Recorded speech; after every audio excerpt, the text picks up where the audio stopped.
Kimberly Parker and her husband Ellahu once had a bright future. They were deeply in love, and the dreams ahead seemed endless.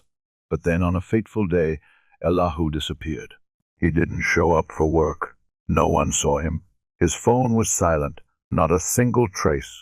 The police got involved. Theories were raised. Had he left on his own? Was he kidnapped? Had he met with a mysterious accident? As clues slowly emerged, the question was no longer just where is Ellahu, but also what role did Kimberly play in all of this? Louisville, Texas, July 31, 2000. Sergeant Greg Striblin arrived at the Louisville recruitment station at 7:30 a.m., just like any other day. But this morning, something felt off. One of his young Marines, Ellahu Parker, who was always punctual, had yet to show up. At first, it seemed like it could be just a minor delay, but as time passed with no news from Ellahu, worry began to build. Calls went unanswered. Messages were ignored. Ellahu's superiors and colleagues started feeling uneasy. Deciding not to wait any longer, Sergeant Striblin drove to Ellahu's apartment. He knocked on the door. No response. An eerie silence filled the air. Without hesitation, Striblin tried the doorknob and found it unlocked. He stepped inside cautiously. The apartment looked normal, but then something made him stop in his tracks. The TV was still on. A chilling sensation crept down his spine. Looking around, he noticed the security system of the apartment complex. The uneasy feeling in his gut grew stronger. Sergeant Striblin wasted no time. He called the police and officially reported Ellahu Parker's disappearance. But when the police reached out to Kimberly Parker, Ellahu's wife, her reaction left everyone stunned. She did not seem worried about her missing husband. The only thing Kimberly cared about was not where Ellahu was, but where his car had gone. Born in 1977, Kimberly Hawkins grew up in a peaceful childhood in San Diego. She was a hard-working, sociable girl with good academic performance. When she graduated from high school, a promising future seemed to await her. On a fateful day at Disney World, during a double date, Kimberly met Ellahu Parker, a young man who had just finished high school. They were quickly drawn to each other, sharing joyful moments that seemed like something out of a romantic story. But there was an obstacle. Ellahu had just joined the Marine Corps and was about to be deployed overseas. A year later, while stationed in the Pacific, Ellahu had not forgotten Kimberly. He was captivated by her intelligence and independence. While Ellahu was fulfilling his military duties, Kimberly was building her own future, working and attending a vocational school. Their relationship endured through letters, rushed phone calls, and brief moments together whenever Ellahu was on leave. Then one day, in front of Kimberly's family, Ellahu got down on one knee and proposed. She was stunned. Kimberly's parents were worried that it was too soon for their daughter to enter marriage. But they couldn't deny one thing. Ellahu was a good man, and Kimberly loved him deeply. The Marine Corps held Ellahu Parker in high regard. 2 days after his wedding in May 1999, he was promoted to sergeant and assigned as a recruiter, a major step forward in his career. Ellahu was on a promising trajectory. In April 2000, the Parkers moved to Texas, opening up new opportunities. Kimberly quickly adapted to a new life, even impressing her husband's superiors. Despite the usual challenges of newlyweds, they gradually settled in. A private apartment, a new job for Kimberly at Silverleaf Telemarketing in Carrollton, Texas. This job not only provided her with extra income, but also gave her a sense of independence. But Kimberly didn't stop there.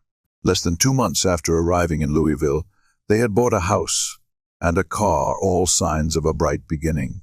Yet, instead of enjoying married life with Ellahu, Kimberly was about to become the central figure in a tense missing person investigation. The police would launch a frantic search for her suddenly vanished husband, and as the hunt for Ellahu progressed, shocking truths about Kimberly's marriage would come to light. On Tuesday morning, August 1, it had been over 24 hours since Ellahu Parker failed to show up for work. A missing Marine was no ordinary occurrence, But what caught investigators' attention even more was the strange reaction of his wife, 23-year-old Kimberly Parker. When police contacted Kimberly, she seemed indifferent to her husband's disappearance. While friends and colleagues worriedly searched for him, the only thing she cared about was the whereabouts of Ellahu's car. Subsequent investigations revealed a troubling reality. Their seemingly happy marriage had fractured just 6 weeks in. Though separated, Ellahu continued paying Kimberly's rent, and they even shared use of his car. But according to Ellahu's colleagues, this arrangement quickly became a source of conflict. Ellahu began to suspect that Kimberly wasn't the only one driving the car. When he confronted her, a heated argument erupted. Afterward, Kimberly started hiding the car, forcing Ellahu to sneak around to find it. Their cat-and-mouse game stretched on for days. But then, within a week, their dispute over the car suddenly reached a breaking point. On July 27, 4 days before Ellahu Parker disappeared, a strange incident occurred. That day, 2 young men showed up at the recruitment office where Ellahu worked. But they weren't there to enlist. Instead, they demanded access to Ellahu's car. When he refused and told them they'd have to wait until he was off duty, the situation escalated quickly. According to Ellahu's colleagues, one of the men openly threatened to kill him right in front of them. The tension was only diffused when an officer arrived at the scene, and the 2 men left without further action. At first glance, the incident seemed like nothing more than a meaningless confrontation. But 4 days later, Ellahu mysteriously vanished. Investigators couldn't ignore the suspicious coincidence. Who were those 2 men? Why were they after Ellahu? What did they really want? Yet as police revisited the incident, they discovered a major problem. No one had recorded the identities of the 2 men. When investigators arrived at Kimberly Parker's apartment and knocked on the door, they immediately noticed a stark change. This time, Kimberly was no longer indifferent to her husband's disappearance as she had been before. Instead, she appeared anxious, flustered, and extremely uncooperative, an unusual reaction for a wife whose husband had just vanished. Standing firmly in the doorway, she was clearly trying to prevent the investigators from entering. But what caught the police's attention even more were the 3 men inside the apartment. When asked to provide identification, their identities were quickly confirmed. Damien Huckabee, 22 years old, along with his 2 friends, Dexter Hodge and Kendall Watson. None of them appeared to be law-abiding citizens. Their evasiveness only heightened the investigators' suspicions. When one of the officers took out a camera and started taking pictures of them, the atmosphere in the apartment grew tense. Despite Kimberly's attempts to cover things up, the police had gotten what they needed. After leaving the apartment, they headed straight to the recruitment office where Ellahu Parker worked to continue following the trail. When the photos were shown to Ellahu's colleagues, one statement sent chills down the investigators' spines. "That's him, no doubt. That's Damien Huckabee. He's the one who threatened to kill Ellahu right here just 4 days ago. And that very day, a call from the Smith County Sheriff's Office in East Texas confirmed their worst fears. A body had just been pulled from the Sabine River. A fisherman had accidentally discovered a floating corpse the day before in a remote area of East Texas. When authorities arrived and retrieved the body from the water, one thing was immediately clear: this was no accident. The victim's hands and feet were tightly bound with duct tape, the body wrapped in plastic wrap, clear signs of a deliberate murder. Upon searching the body, investigators found an identification card still in the victim's pocket. The name on the card left everyone stunned: Ellahu Parker. He was no longer missing, but the investigation was far from over.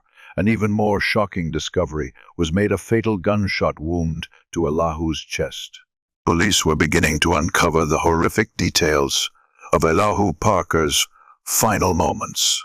On August 3, 2000, Louisville police grew increasingly suspicious that 23-year-old Kimberly Parker knew more about her husband's disappearance than she was willing to admit. From the start, she had been evasive, refusing to answer questions. But did this mean she was directly involved in the crime, or was she simply trying to protect the real killer? When investigators received confirmation that Ellahu Parker's body had been found, they immediately went to Kimberly's apartment with a new set of questions. Right there, they told her the truth. Her husband was dead. Kimberly was shocked, her reaction unexpected. But was it genuine emotion, or just a well-rehearsed act? After calming down, Kimberly was asked to come to the police station for further questioning. But she wasn't the only one being summoned. 3 other men suspected of involvement in the case were also taken in for interrogation. Damien Huckabee, 22, along with his 2 friends, Dexter Hodge and Kendall Watson. Notably, Damien was no stranger to the case.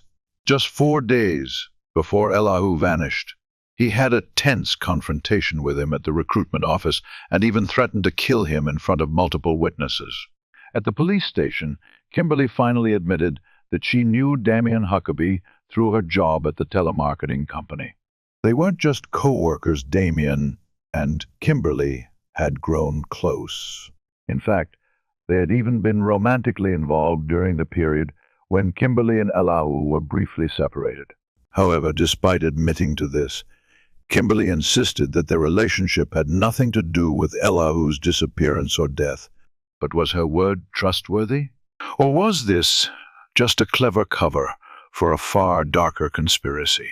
On July 30, according to Kimberly, she spent the entire evening with Damien Huckabee and his group of friends because Ellahu was absent. She claimed that they went to see a movie at Grapevine Mills Mall while Ellahu was not there. When the police interrogated Damien, Dexter, and Kendall, all 3 provided a similar story. They had gone to a shopping mall. However, there was a major flaw in their statements. They could not agree on which shopping mall they had actually visited. Noticing this inconsistency, the investigators decided to put pressure on Damien. When confronted, he could not deny that he was the one who had threatened to kill Ellahu in front of his colleagues at the recruitment office. However, he insisted that the incident had nothing to do with the murder. But then, Damien revealed an important name, the man who had accompanied him to the recruitment office that day, Marcus Brown. Investigators immediately dug deeper, and suspicious truths began to emerge. Marcus Brown lived in Smith County, not far from where Ellahu's body was discovered. This could not be a mere coincidence. 5 days later, the Smith County Sheriff's Office tracked down Marcus, who was identified as the 5th member of this dark conspiracy. When brought into the interrogation room, Marcus, a large man who appeared slow-witted but was actually dangerous, admitted that he had been with Damien on the day of the confrontation with Ellahu at the recruitment office. However, that was not all Marcus confessed. He also told investigators that Damien and his friends had spent the following days plotting something. He did not just tell the police that Damien and his friends conspired to kill Ellahu. He claimed that Kimberly was the mastermind behind the entire plan. According to Marcus's testimony, Kimberly had plotted to kill Ellahu to claim his $200 insurance policy. She was not just the mastermind, she had also directly helped the killers gain access to Ellahu's apartment complex. Marcus recounted that on that fateful night, he, Damien, Dexter, and Kendall hid in the shadows while Kimberly called Ellahu out from the apartment complex gate. Without any suspicion, Ellahu stepped out, unaware that the wife he trusted was leading him into a trap. As soon as Ellahu appeared, the group of assassins rushed into his apartment. Ellahu fought back fiercely, but the struggle suddenly ended when Damien pulled out a gun, forcing Ellahu into submission. According to Marcus, after subduing Ellahu, the group dragged him outside, stuffed him into the trunk of a Honda Civic, and drove straight to East Texas. Kimberly did not go with them. She had already played her part. Marcus testified that when they reached Smith County, he began to fear that he himself might be eliminated just like Ellahu. He demanded that Damien drop him off, leaving the group before things took a worse turn. But who was the one who pulled the trigger and killed Ellahu? Marcus claimed that he did not know exactly where Ellahu was murdered or who fired the fatal shot. That night, the Smith County authorities arrested Marcus on charges of kidnapping. The next morning, on August 9, Louisville police once again knocked on Kimberly's door, but this time they had a warrant for her arrest. As they entered, they discovered Damien, Dexter, and Kendall hiding in a back bedroom, curled up under blankets, trying to conceal their presence. All four were handcuffed, despite Kimberly's fierce resistance as she screamed and struggled. In the interrogation room, Kimberly remained silent, refusing to cooperate and demanding a lawyer. But Kendall and Dexter were different. When investigators revealed that Marcus Brown had confessed to everything, the two quickly started talking. Both confirmed Marcus's testimony. Kimberly was the first to propose killing Ellahu. She had meticulously planned the ambush, clearing the way for the killers to act. They also confirmed an even more horrifying truth. When they arrived in Smith County, Marcus had been left behind, while the rest of the group drove deeper into a remote forest. There, Ellahu begged for his life, but Damien was unmoved. A cold-blooded gunshot ended Ellahu Parker's life. After the execution, Dexter and Kendall testified that they left the body in the forest overnight. But the horror wasn't over yet. The next morning, they returned to dispose of the corpse. And that was when they discovered a chilling truth.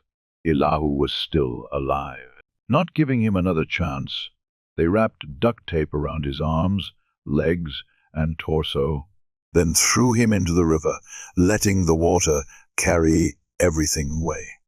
On June 12, 2001, Kimberly Parker's trial officially began in Denton County, Texas.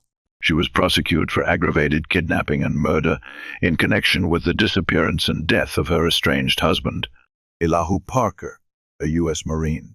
As the prosecution began its opening statement, they exposed the true nature of Kimberly Parker, portraying her as a manipulative and sociopathic mastermind. They argued that everyone involved in the case was part of a premeditated murder plot, a scheme orchestrated entirely by Kimberly Parker. However, the defense painted a completely different picture. They claimed Kimberly was an innocent victim, caught in a plan she had no knowledge of. Instead of blaming Kimberly, the defense attacked Damien Huckabee, asserting that he was the true mastermind behind the kidnapping and murder. But Damien had no intention of helping Kimberly avoid conviction. While awaiting trial for aggravated kidnapping, he refused any plea deals in exchange for testifying against his girlfriend. That did not discourage the prosecution. They had a more crucial witness, Marcus Brown.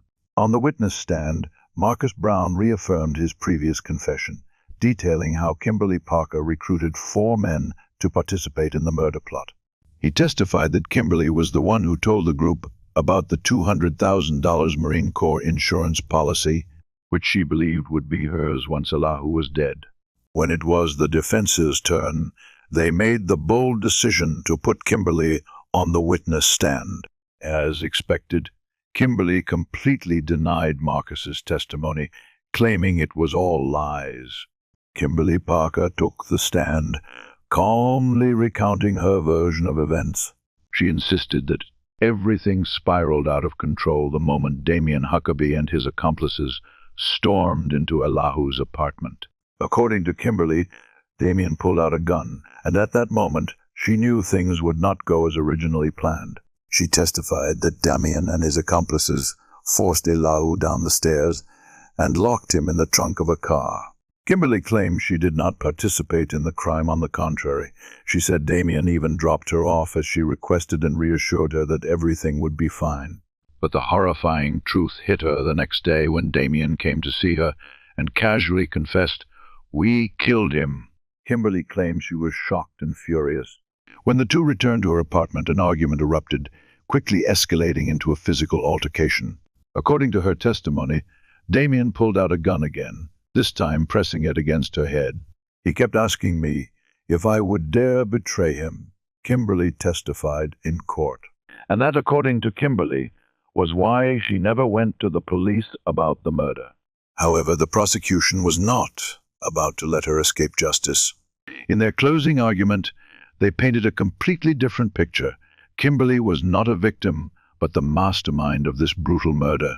Who would the jury believe?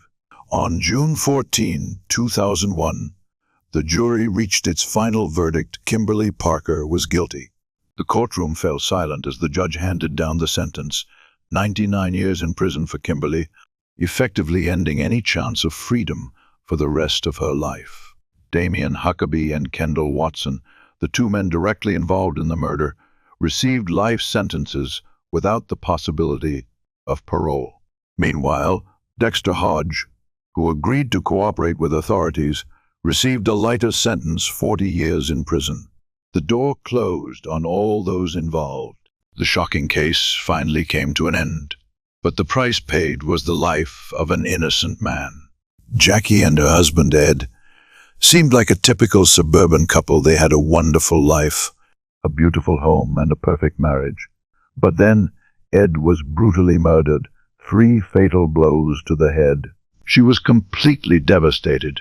The investigation quickly revealed the hidden secrets behind their seemingly perfect marriage, and it was those very secrets that would ultimately lead them back to the truth.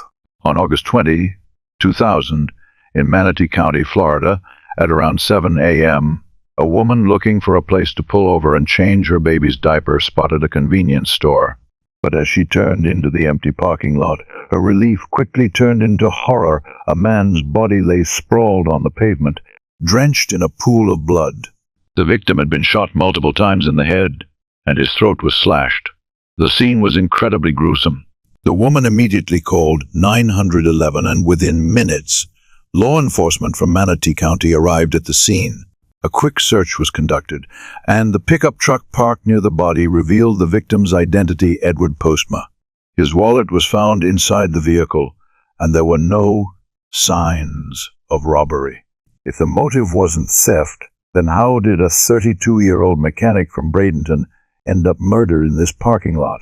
All investigators knew at this point was that Ed had seemingly driven himself to the convenience store before being killed. With no other leads, they decided to reach out to Ed's loved ones, hoping for answers.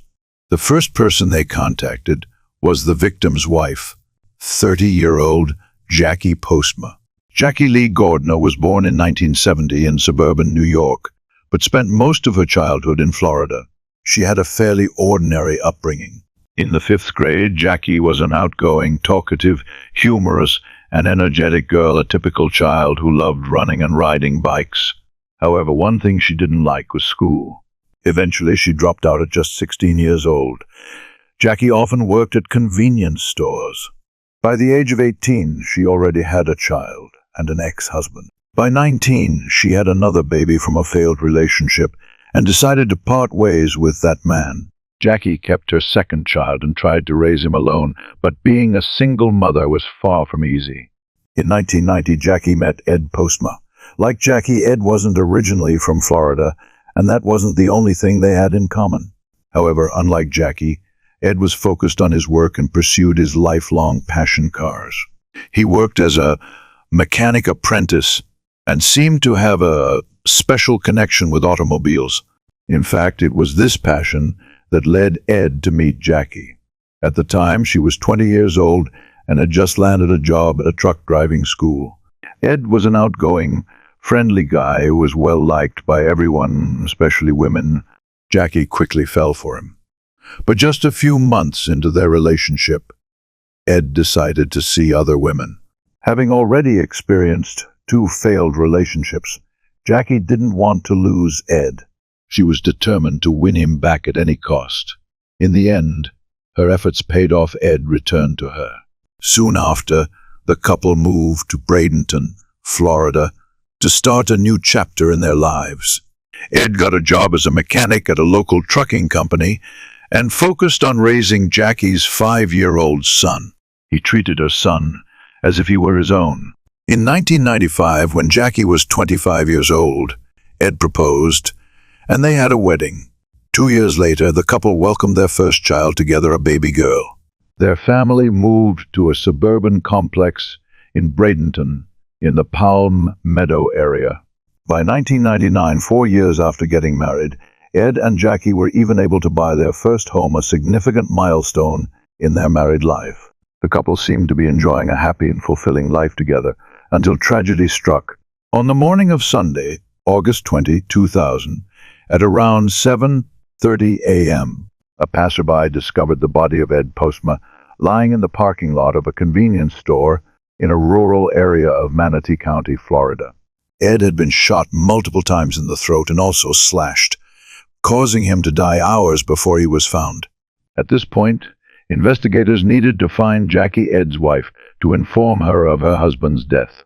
Jackie was at her mother's house in Winter Haven when she received the devastating news. She appeared completely distraught and confused by the immense loss. "We're sorry to inform you, but your husband has been murdered." That evening, the entire extended family gathered at the couple's new home to console Jackie. She cried endlessly, seemingly unable to believe what had happened. However, the next day, when she sat down with investigators to answer some questions, Jackie was still sad but no longer shedding tears. She insisted that Ed had no enemies. She also said that they had been happily married for 5 years. In fact, Friday had been their anniversary, but since Jackie was at her mother's house, they couldn't celebrate together. This raised a new theory. Could Ed have gone to visit her on Saturday night to celebrate their special day? But Jackie recalled that the last time she spoke to Ed was over the phone at around midnight, and he never mentioned coming to see her. This made the case even more mysterious. Investigators began to suspect that Ed might have lied to Jackie. Based on a receipt found in his wallet, Ed had pumped gas at exactly 12:00 a.m. Shortly after, at 12:11 a.m., he called Jackie. But if Ed told Jackie he was home at that time, then he had clearly lied. Was Ed trying to surprise Jackie on their anniversary night? Or did he have an entirely different plan? Another strange detail was that the gas receipt was not from the Oasis gas station, which would have been the logical stop if he were heading home or going to see Jackie. So why did Ed stop at the convenience store? A theory emerged. Maybe someone had lured Ed there. But if this was an ambush or a robbery murder, there was one inconsistency: Ed's wallet remained untouched inside his truck. That proved that the killer's motive was not robbery.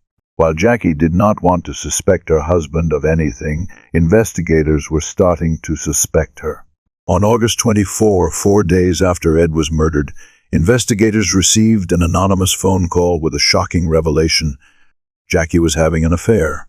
They immediately summoned Jackie for another interrogation and confronted her about the alleged affair. When asked, Jackie immediately denied it, but the investigators were not so easily convinced. They assured her that if she was lying, they would find the evidence. Even though investigators suspected Jackie's involvement in the case, they had no intention of arresting her immediately. They needed more evidence. Based on phone records, Jackie had recently spent a lot of time talking to a truck driver named Michael Cordis. When they dug deeper into Michael, they discovered something alarming. Michael was not an ordinary man. He was a convicted criminal. But how did Jackie come to know someone like that? After talking to Jackie's friends, investigators found out that she and Michael had met in June, just 2 months before Ed was murdered. Michael's mother was the one who introduced them, as she was a friend of Jackie's. It seemed that Jackie had fallen for this bad boy. According to her former neighbors, Jackie and Michael had an affair. Some even claimed that Jackie had visited Michael's workplace and was introduced as his girlfriend. This affair did not remain a secret for long. Rumors about Michael reached Ed. A friend of Ed recalled that just a few days before he was killed, she had asked Ed about Michael Cordis and whether they knew each other. Ed had responded coldly, "He's not my friend." That proved that Ed knew about Michael. But did he know the truth about the relationship between Jackie and Michael? When investigators confronted Jackie about the affair, she continued to deny it. But then, an unexpected witness appeared with a shocking confession, a confession that could change the entire course of the case. 3 weeks after Ed Postma's tragic death, Jackie Postma was still being interrogated by investigators. She stubbornly denied all accusations, even though the police had phone records and testimonies from Ed's close associates. But the truth could not be hidden forever. A conversation between Ed and his parents 4 days before he was killed revealed many things. At that time, Jackie was in Winter Haven visiting her sick mother, and Ed, over the phone, admitted that he was considering divorce. Did Jackie know about it? If she did, could she have acted first to stop Ed from leaving her? On September 15, Jackie returned to the police station, and this time the investigators gave her no way out. "Tell us the truth about everything you know," they demanded. Finally, Jackie was forced to admit to the affair with Michael Cordes, but she continued to play the role of the grieving wife, insisting that she never wanted a divorce, that it was Michael who wanted to be with her, that he promised to help raise her children. But the police were not easily deceived. Phone records revealed a crucial detail. Jackie and Michael had spoken just an hour before Ed was murdered.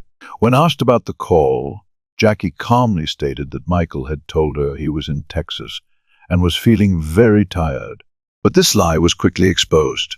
Michael was not in Texas, he was in Florida, right at the place where Ed was killed. According to the investigators' theory, Michael Cordes was the one who directly murdered Ed Postma. In the interrogation room, Jackie admitted that her relationship with Michael had given him a motive for the killing. But she insisted that Michael acted alone, claiming that divorce was much simpler than murder. The police let Jackie go, but no one believed her. The question was whether they could find evidence to prove that Jackie was lying. 11 days later, Jackie continued to deny any involvement with Ed's killer. But this time, she unexpectedly provided investigators with another name, her ex-boyfriend, Todd Martin. When police tracked Todd down for questioning, they uncovered a chilling secret. Todd confessed that on the afternoon of August 19, he had been hanging out with Michael Cordes. At that time, Michael told him about an upcoming fight and that he needed help. But the person Michael wanted to fight was none other than Ed Postma. Michael and Todd drove to Winter Haven to pick up Jackie. Together they drove to a secluded area near the convenience store where Jackie was to play the victim. She would call Ed, pretend that her car had broken down, and ask her husband to come help. When Ed arrived, he had no idea he was walking into a trap. Todd recalled that he and Michael had waited for nearly 30 minutes before Ed's truck pulled into the parking lot. In that fateful moment, Michael stepped out from the shadows, gun in hand, and fired 4 shots straight into Ed's head. Todd was horrified. He had thought this would be a simple fight, never imagining it would turn into a brutal murder. But what happened next was even more terrifying. Michael handed Todd a knife and ordered, "Finish him." Todd trembled but didn't dare refuse. He leaned over, the cold blade slicing across Ed's throat, ending the victim's life in the most gruesome way. After Todd's confession, the police wasted no time. They quickly arrested him, and within hours, Michael Cordes was also handcuffed and taken into custody. Michael Cordes remained silent, refusing to cooperate with the police. But by the end of the day, investigators had gathered enough evidence to bring Jackie back into the interrogation room once more. When the door closed, they informed her directly that Todd Martin and Michael Cordes had been arrested for Ed Postma's murder. At this point, Jackie had no escape. Unable to deny any longer, she was forced to admit that she had lured Ed to the oasis on that fateful night. However, while acknowledging her involvement, Jackie still tried to wash her hands of the crime. She insisted that she had no idea Michael planned to kill her husband. According to Jackie, when Michael called her after the murder, he said nothing about what had happened. She even pretended to be shocked, claiming she was completely devastated when the police contacted her with the news of Ed's death. But the investigators were not easily fooled. They had heard too many lies from Jackie. Right there in the interrogation room, Jackie Postma was arrested for masterminding her husband's murder. On October 14, 2 weeks after being jailed for Ed Postma's murder, Michael Cordes finally spoke. In the interrogation room, he started by admitting his relationship with Jackie, but when the discussion turned to the murder, Michael firmly declared his innocence. "I didn't kill anyone. I didn't murder anyone," he insisted. But if Michael wasn't the killer, then who was? According to Michael's statement, Todd Martin was the one with the real motive to kill Ed. He claimed that Jackie had paid Todd to carry out the murder, and Todd had accepted because he needed the money. Just when the case seemed straightforward, an unexpected witness came forward with shocking new details, ones that sent the story spiraling in an entirely new direction. And no one could have predicted that Jackie was still hiding another surprise. On July 6, 2001, nearly a year after the tragic death of Ed Postma, Jackie stood before a Florida court facing a first-degree murder charge and being accused of orchestrating the ambush of her husband. But just as all eyes were fixed on the case, Jackie shocked everyone she was pregnant. In April 2001, 7 months after her arrest, Jackie gave birth to a baby boy. The biggest question at that moment was, who was the father? Was it Ed, her late husband, or one of her lovers? A DNA test quickly provided clarity the baby was Ed's. But that truth did not change one thing. Jackie was still suspected of having murdered the child's father. The prosecutors remained unwavering. They painted a picture of a desperate woman who did not want a divorce, but also did not want her husband by her side. Faced with the prospect of losing her comfortable life, Jackie had enticed her lover into a plot to kill Ed, aiming to claim his life, insurance money, and their home. But what Jackie never anticipated was that one of her accomplices would decide to reveal the entire truth, a testimony that could change the court's final verdict. In June 2001, just a month before Jackie Postma's trial, Todd Martin pleaded guilty to his role in Ed's murder. In exchange for his testimony against Jackie, he received a 12-year prison sentence. When Todd took the stand, he testified that Jackie had given him and Michael Cordes her Honda as part of the plan. However, during cross-examination, cracks began to appear in Todd's testimony, cracks that could put the prosecution's case at risk. His narrative began to shift. Jackie had only asked Michael to beat up Ed, not to kill him. The defense immediately seized on this point, pressing Todd to recall exactly what Jackie had said when handing them the car. But the prosecution remained unfazed. They introduced a new witness, Chrissy Rogers, a friend of Michael Cordes. Chrissy testified that, weeks before the murder, she and her boyfriend, Ed Turner, had met Jackie. According to her statement, Jackie had offered Ed Turner $6,000 to kill Ed Postma. But Turner had refused. The defense quickly moved to discredit these witnesses, arguing that their testimonies were unreliable. They focused on one crucial point. Jackie was not present at the scene on the night. Ed was murdered. Jackie Postma had not pulled the trigger, and according to their argument, the real mastermind was Michael Cordes. After 5 hours of deliberation, the jury returned to the courtroom with a shocking verdict. Jackie Postma, the 31-year-old woman accused of orchestrating her husband's murder, was found guilty of first-degree murder. The judge wasted no time in sentencing her. Life in prison without the possibility of parole.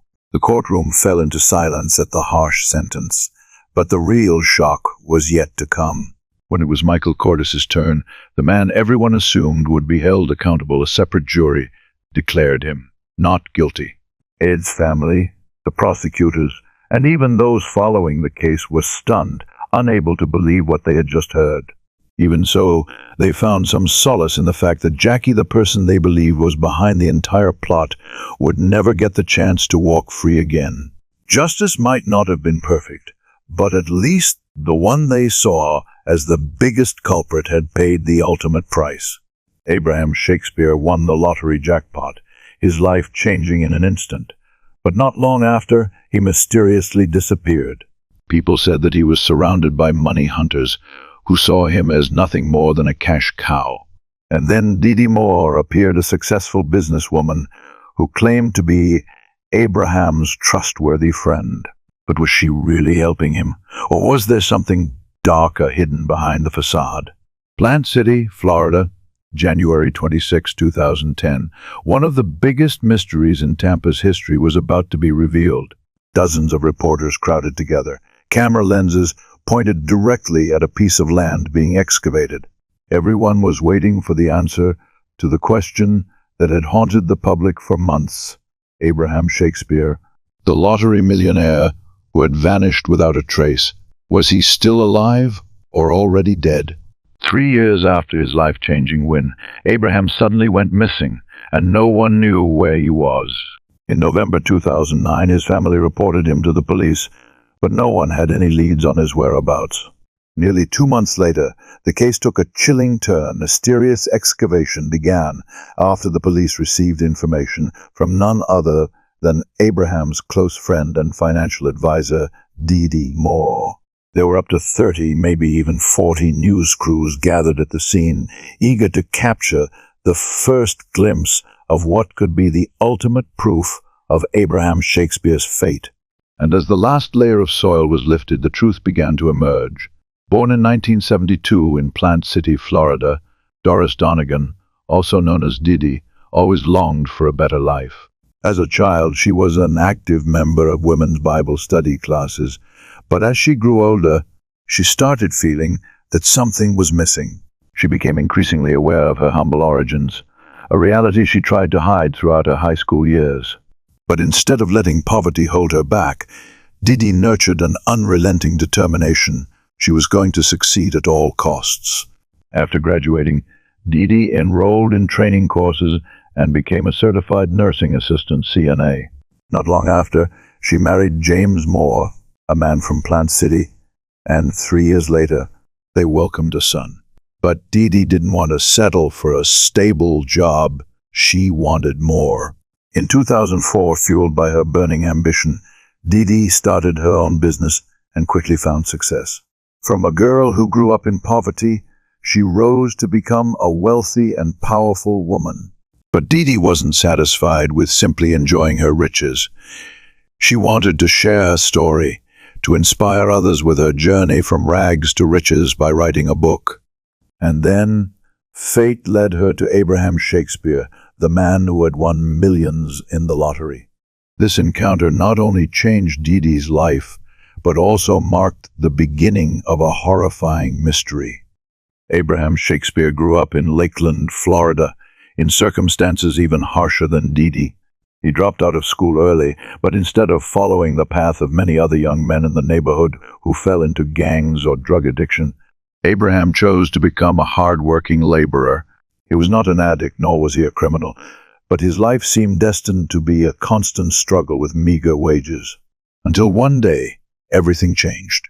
In October 2006, in a rare moment of luck, Abraham bought a lottery ticket at a convenience store. And no one could have imagined that the ticket would win him a $30 million jackpot.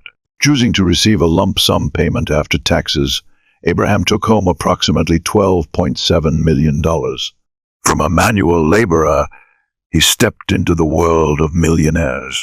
He bought a mansion in an upscale neighborhood, purchased a fleet of BMWs worth hundreds of thousands of dollars. But fortune came quickly and disappeared just as fast. In less than 2 years of spending and generously lending money to friends, Abraham's bank account rapidly dwindled. By the end of 2008, when he met Didi Moore, he had only a little over $1 million left. This meeting was no coincidence. A mutual friend had arranged for Didi to meet Abraham, and immediately Didi realized he didn't need a writer to tell his story. He needed a financial manager. And Didi, with her extensive business experience, was ready to take on that role. Before long, Didi was not only helping Abraham manage his finances, but also assisting him in recovering up to $8 million stat he had lent to friends over the past 2 years. But did Didi truly want to help Abraham, or did she have an entirely different plan? This question could only be answered by the horrifying truth that followed.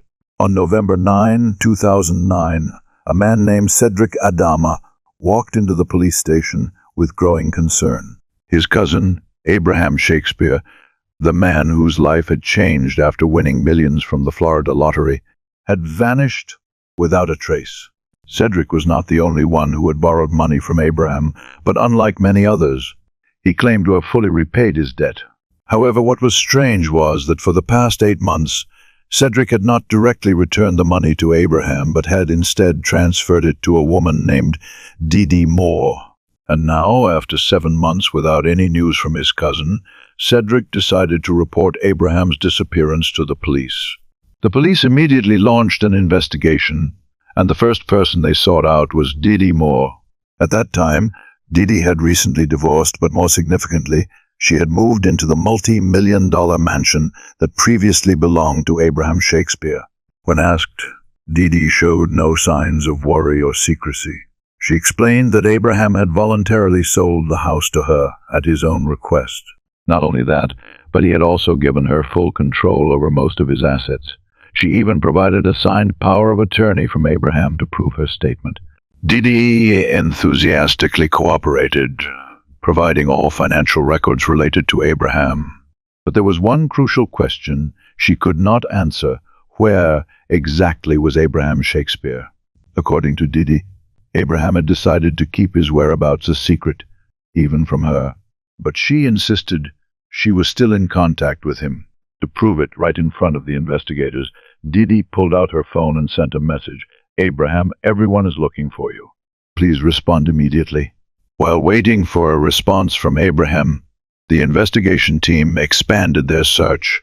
They began reaching out to his friends and family for clues. But what shocked the police was that no one had seen or heard from Abraham in months, not even his own mother, who hadn't seen her son for a long time. However, even though no one had actually made contact with Abraham, they heard countless rumors about him. Some people said he was in Jamaica. Others believed he was hiding in Orlando. But when the police traced the origins of these rumors, they discovered one common point. They all came from Dee Moore. The question arose, was Dee really helping Abraham hide for some reason, or was she concealing a more horrifying truth? In the following weeks, as investigators closely monitored Dee Moore, everything started shifting from strange to suspicious. The deeper the detectives investigated, the more they felt something was wrong. Initially, they thought this was just a missing person case, but over time, a more terrifying suspicion emerged. Was Abraham Shakespeare even still alive? A crucial discovery surfaced on April 6, the time Abraham was believed to have disappeared. Before that, his phone had been working normally, but after that day, everything abruptly changed. Abraham's phone wasn't completely silent, but investigators noticed something odd. Every time Abraham sent a message or contacted Dee, both phones connected to the same cell tower. This couldn't be a coincidence. It suggested that Dee Moore was likely in possession of Abraham's phone and was using it to mislead people. But even though they suspected her, there was still no direct evidence proving that Dee had killed him.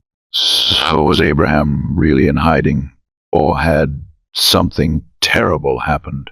2 days before Christmas, after months without any sign of Abraham, the police decided to confront Dee once again this time. They wouldn't let her easily escape their tough questions, and this time they were determined to make her tell the truth. On Christmas Eve 2009, after more than 8 months of disappearance, something unexpected happened. It seemed that someone other than Dee Moore had finally heard from Abraham Shakespeare. Abraham's mother received a mysterious phone call. The voice on the line claimed to be her son, but the call ended quickly. Even stranger? The call came from a private number, making it untraceable. Less than 24 hours later, investigators took action. They tracked the GPS signal from the phone call and traced it to a shopping mall in Lakeland. Without hesitation, they rushed to the scene. When they arrived, they spotted something familiar, Dee Moore's car parked in the lot. At that moment, Dee was meeting a man, handing him something before quickly leaving. Investigators immediately approached. Could this be the elusive Abraham Shakespeare they had been searching for? But as they got closer, they quickly realized a shocking truth. The man in the car was not Abraham. It was Greg Smith. When questioned, Greg revealed that Dee had just paid him $5,000 to call Abraham's mother and pretend to be her son. But Greg had no knowledge of Abraham's actual whereabouts. He simply believed the millionaire was in hiding to avoid those searching for him. However, When investigators revealed the truth, that they suspected Abraham was dead and that Didi Moore might be responsible, Greg made a decision that changed everything. He agreed to cooperate with the police. Mid-January, 2 weeks after Greg Smith agreed to cooperate, the Polk County Sheriff held a shocking press conference. He announced that the disappearance of Abraham Shakespeare was now considered a murder case, and the prime suspect was Didi Moore. Didi reacted with complete surprise, claiming she was utterly shocked by the accusation. But just a few days later, she proactively reached out to Greg Smith, and that was her biggest mistake. Greg immediately reported to the investigators, and they quickly devised a trap. They instructed Greg to call Didi back, mentioning someone with a drug-related criminal record in the federal system, someone who could take the fall for Abraham's death. Didi took the bait instantly. She wanted a meeting. On January 21, the meeting took place. But there was one thing Didi was unaware of. The man she believed would take the blame for her was actually an undercover police officer. During the meeting, Didi was cautious but couldn't entirely hide the truth. She insisted that the police were trying to set her up, but vaguely admitted that Abraham was dead. However, she also added something strange. He will return. He will return on Christmas. But then Didi revealed her true nature. She offered to pay the man to take the blame. She was willing to pay any amount, but the undercover officer didn't stop there. He continued to press her, pushing Didi to reveal details about the murder and the location of Abraham's body. Didi hesitated, but eventually said, "Let me see if I can find out." That sentence was enough to mark a turning point in the investigation. The trap was closing in, and Didi Moore's time was running out. 4 days later, on January 25, Didi Moore arranged another meeting with Greg Smith. But this time, she didn't just bring words, she brought deadly evidence. In her hands was a .38 caliber Wesson revolver. She handed it to Greg without hesitation. Then she drove to a house in Plant City, a house she had purchased using Abraham Shakespeare's money. Upon arrival, Didi pointed to a specific spot and coldly said, "His body is right here." Greg Smith knew he had just obtained the most crucial piece of evidence. He immediately reported to the Polk County Sheriff. Less than 24 hours later, investigators arrived, quietly beginning excavation, while dozens of reporters from across Central Florida watched their every move. The search lasted nearly 48 hours. And then, on January 28, the horrifying truth was finally revealed.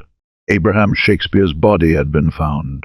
Identified through fingerprints, the medical examiner concluded that Abraham had been shot twice in the chest. As the news spread, grief filled the air. His family was present at the scene, their cries echoing through the crowd, "God will bring justice." But investigators didn't have to look far for the prime suspect. The moment Abraham's body was discovered, Didi Moore did something no one expected. She called the police herself. "We need to talk." At the investigation office, Didi gave a dramatic account. She claimed that the person who killed Abraham wasn't her, but a man named Ronald. According to Didi, one night in April, Abraham walked into her office with Ronald and another drug dealer. They demanded money from a safe, but everything quickly spiraled out of control. Abraham argued with them. Then they shot him. Didi continued, claiming that the killers took all the money from the safe, forced her to transfer more, and even pointed a gun at her face. "I was so scared," she emphasized, trying to convince investigators that she was just another victim. But this time, no one believed her anymore. Didi's story might change, but the evidence did not. The interrogation ended, and shortly after, the Polk and Hillsborough County Police worked together to finalize the arrest warrant. Since Abraham Shakespeare's body was found, reporters had swarmed the crime scene. But they didn't stop there. They also camped outside Didi Moore's house, waiting for any movement from the woman suspected of being a murderer. Then, on February 2, surrounded by cameras, Didi finally emerged. No more avoiding, no more hiding. She faced the media. A defiant, yet emotional Didi. "Sometimes, everyone has moments of feeling terrible," she choked. she cried, her voice trembling. But were those tears of remorse, or just another performance? After her final words, Didi got into her car, preparing to leave as dozens of cameras captured every moment. But she didn't know that this ride wouldn't take her home. The moment she started her car, she was blocked. Police swarmed in. Right then and there, Didi Moore was officially arrested, charged with first-degree murder. Tampa, Florida, November 28, 2012. Under the glaring lights of the Hillsborough County courtroom, Didi Moore was led in. The once glamorous woman with golden blonde hair now looked more haggard than ever after nearly 3 years in custody. Today, she stood trial for the most ruthless crime, murder for money. Prosecutors wasted no time, opening with a sharp statement. Didi Moore took advantage of Abraham Shakespeare's kindness, easily manipulating him due to his lack of financial knowledge. And when she could no longer drain him of money, she chose the quickest and most ruthless way to take everything by killing him. To prove this, they called a financial expert who had meticulously analyzed every account belonging to Didi Moore and Abraham himself. Bank statements, checks, and transactions showed that by the spring of 2009, Didi had complete control over Abraham's remaining lottery winnings. She spent lavishly like a queen: Dom Perignon champagne, Rolex watches, diamond jewelry, a $90,000 Corvette, and luxurious vacations from Las Vegas to New York. But the key turning point in the case came on December 5, when a crucial witness, Abraham's former personal assistant, took the stand. She recounted that in late March 2009, Abraham had frantically come to her. He told her he had tried to withdraw money from the bank, but discovered that his account had been emptied. Completely devastated, Abraham realized that his financial advisor, the person he had trusted, was actually the one who had stolen all his remaining money. Determined not to stay silent, this witness called Didi directly, confronting her about the fact that Abraham had discovered the truth. Just a few days later, on April 6, 2009, Abraham Shakespeare vanished forever. Although there were no direct witnesses to the murder, prosecutors believed they had pieced together enough evidence to reconstruct the chilling truth of how Didi Moore murdered Abraham Shakespeare. They admitted that no one had seen the exact moment Didi pulled the trigger, but her own words had inadvertently provided a solid theory. Didi had told investigators that a mysterious drug cartel had shot Abraham right in her office and stolen all the money from the safe. But prosecutors asserted no such cartel existed. There was only Didi Moore and Abraham Shakespeare. According to the prosecution's theory, on that fateful day, Abraham had gone to Didi's office. As he walked in, she opened the safe, making it seem as if she was about to give him his money. But instead of pulling out a stack of cash, she took out a gun. 2 gunshots rang out. Abraham collapsed. Then Didi began erasing the evidence. A search of her office after her arrest revealed crucial evidence. A portion of the carpet had been cut out, and when analyzed, investigators found traces of blood soaked into the floor. DNA analysis confirmed it was Abraham Shakespeare's blood. The final and most damning piece of evidence, the .38 caliber revolver that Didi had given to Greg Smith, the police informant. When examined, the bullets recovered from Abraham's body were a perfect match for that gun. On December 10, 2012, the Florida jury delivered its final verdict in the trial of Didi Moore. The former nursing assistant and 40-year-old businesswoman was convicted of first-degree murder. After days of intense deliberation, they needed no more time to consider. The decision was clear. Didi Moore was found guilty of murdering Abraham Shakespeare. Her sentence: life in prison without the possibility of parole. From a woman who once lived lavishly off her victim's fortune, Didi Moore now faced the rest of her life behind bars, a place with no diamonds, no luxury cars, and no more lies to cover up her crime. Letitia Jandro, a bodybuilder with an impressive physique, a successful husband, and then he vanished without a trace. Paul's BMW 5 Series remained parked in the garage, covered in a thin layer of dust, as if it hadn't been used for days. But the growing sense of unease intensified as strange details began to emerge. Why was Christmas wrapping paper taped over the windows in the middle of summer? Why didn't Letitia want to talk about her husband's disappearance? Why was there a strong, persistent odor of decomposition in the house? And who or what was hiding in the closet? The mysteries surrounding Letitia continued to pile up. What was she hiding? And more importantly, where was Paul Jandro, Moyoc, North Carolina, June 30, 2010? It was supposed to be just an ordinary Wednesday morning. But for Safety Inspector Dennis Carter, that day was anything but normal. For the first time in nearly 2 years, his colleague Paul Jandro did not show up for work. Paul was always punctual. He had never missed a day. But that morning his phone went unanswered, and his messages were ignored. A sense of unease grew among Carter and his coworkers. They decided to report the matter to the authorities. The next morning, a deputy sheriff was dispatched to Jandro's home for a welfare check. Upon arrival, she found Paul's truck parked outside, but there was no sign of him. She knocked on the door, called his name, but the house remained eerily silent. Concern deepened when Paul's colleagues suggested calling his wife, Letitia Jandro, an employee at a defense contracting firm. However, when the police contacted Letitia at Blackwater, she simply stated that she hadn't seen her husband that day and had no idea where he was. Things took an even stranger turn when, shortly after that phone call, Letitia, the 37-year-old wife, also vanished without a trace. A husband and wife disappearing within the same time frame, no clues, no explanations. Although she was once an outstanding high school athlete, Letitia Jandro never attended college. The former track and field star had gone through 2 failed marriages before meeting Paul Jandro in the summer of 2002. At the time, Paul, 42 years old, was preparing to leave the Navy after more than 20 years of service. He retired with the rank of commander and quickly started a new career at a defense contracting firm in Norfolk. But Paul was not a typical retiree. With his extensive experience, he adapted easily to his new life. The first time he met Letitia, he was immediately drawn to her. At 29, she had a toned, muscular physique and an energetic presence. In fact, Letitia was even stronger than Paul. They quickly became workout partners, and within weeks, their relationship evolved beyond just training together.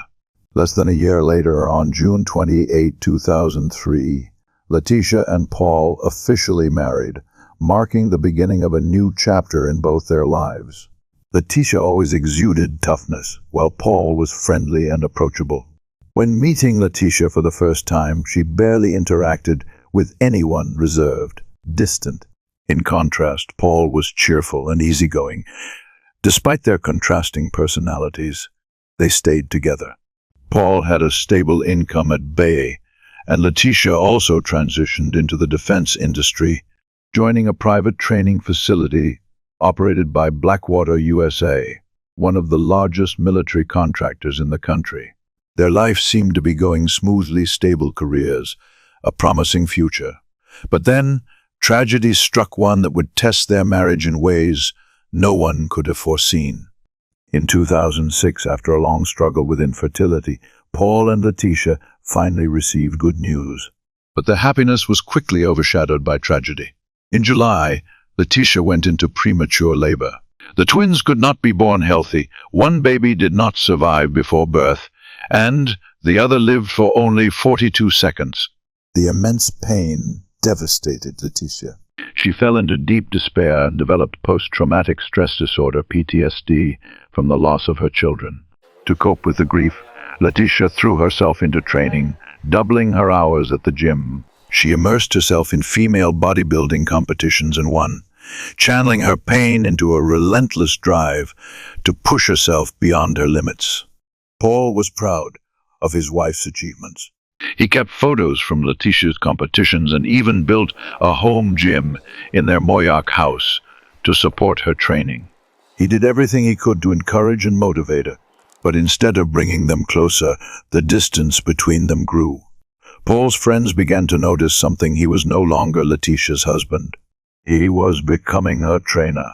By 2008, 2 years after the tragic loss of their twins, Letitia had become so independent that she was emotionally distant from her own husband. They rarely spent time together, like two ships silently passing in the night. Paul slept in an upstairs bedroom while Letitia spent her nights downstairs. They lived under the same roof, but in reality, they were completely separated. She had her own life. So did he. Paul grew increasingly frustrated with the arrangement. After nearly 8 years together, he had endured enough. Perhaps he wanted to leave. Perhaps he was ready to move on. But the question was, would he ever get the chance? Because just days later, Paul vanished, and Letitia began acting strangely. There was Christmas wrapping paper taped over the windows despite it being July. She refused to talk about her husband's disappearance, and a putrid smell of decomposition began creeping through the house. Even so, she agreed to take time off work and return home to meet with the police. When Letitia arrived at the house, she and the female deputy entered together. The house was a mess. There was no sign of Paul. From the moment his disappearance was reported, Paul's colleagues and neighbors felt that something was wrong. 2 of his co-workers decided to drive to his house to check on him. As they pulled into the driveway, a bizarre sight unfolded before them. All the windows were covered with Christmas wrapping paper in the middle of summer. Inside, they found Letitia standing in the dark. The lights were off. Every window was sealed shut. But the strangeness didn't end there. Letitia was wearing a cloak, pulled up to cover most of her face. Dennis, one of Paul's co-workers, stared at her and asked bluntly, "Have you seen Paul?" "Yes," Letitia replied, but Dennis didn't believe her. He met her gaze, his eyes sharp. "I don't believe you." The accusation made Letitia furious. The atmosphere became unbearably tense. The Christmas wrapping paper on the windows, Letitia's reaction. The vague accusations about Paul. Everything felt terribly, horribly wrong. Dennis and his colleague quickly left the Jandro home. And as soon as they stepped outside, the door slammed shut behind them. However, Dennis didn't go straight home. His instincts told him something wasn't right. So he spent time talking to Paul's neighbors, hoping to uncover some clue. The next day, on July Honest, Paul's co-worker, Kyle Cheatwood, along with another employee from Bay Systems, decided to drive down to his house for another check. When they arrived, Paul's truck was still parked out front, but what caught their attention was the person unloading items from the truck. It wasn't Paul. It was Letitia. What was she doing with her husband's truck? And why did her every action radiate an air of secrecy? Kyle immediately contacted the authorities. When the police arrived, Letitia seemed irritated. She claimed she was just cleaning up. When asked about the furniture, she gave a curt response, "There's nothing." She even allowed the detectives to check the trunk of her car, as if she wanted to prove she wasn't hiding anything. But soon after, her demeanor shifted, agitated, snappy, snapping at anyone who mentioned Paul. Once again, authorities found no trace of Paul, no evidence of a struggle, nothing suspicious. But there was one thing they knew for sure: Paul hadn't simply run off with another woman. The investigation team decided to call Paul's cell phone, hoping it would lead them closer to the truth. And then a crucial signal appeared. Paul's phone was still on, and it was pinging off cell towers in Elizabeth City. The search for Paul Jandro grew more intense. As soon as investigators detected a trace of his presence, they immediately drove to Elizabeth City, scouring every hotel in hopes of finding a lead. Had Paul simply grown tired of his marriage and left for a few days? Or was something far more sinister at play? Armed with a copy of Paul's driver's license photo, they approached hotel staff one by one, asking if anyone had seen him. Some employees vaguely recalled seeing a white man in his 50s who resembled Paul. When they arrived at the Hampton Inn, they found key witnesses. Several staff members confirmed they had seen Paul the previous night. They were so close to the missing man, or at least they thought they were. Paul's co-workers continued to call his phone, but there was no answer. Then, more than 24 hours after he had vanished, the phone was finally picked up. But it wasn't Paul on the other end. Instead, the voice of a construction worker came through. He said he had found the phone in perfect condition, undamaged, almost as if someone had deliberately placed it there. That same day, Letitia unexpectedly reached out to investigators. But she wasn't calling to ask about her husband. She had only one question. Did the police come to my house today?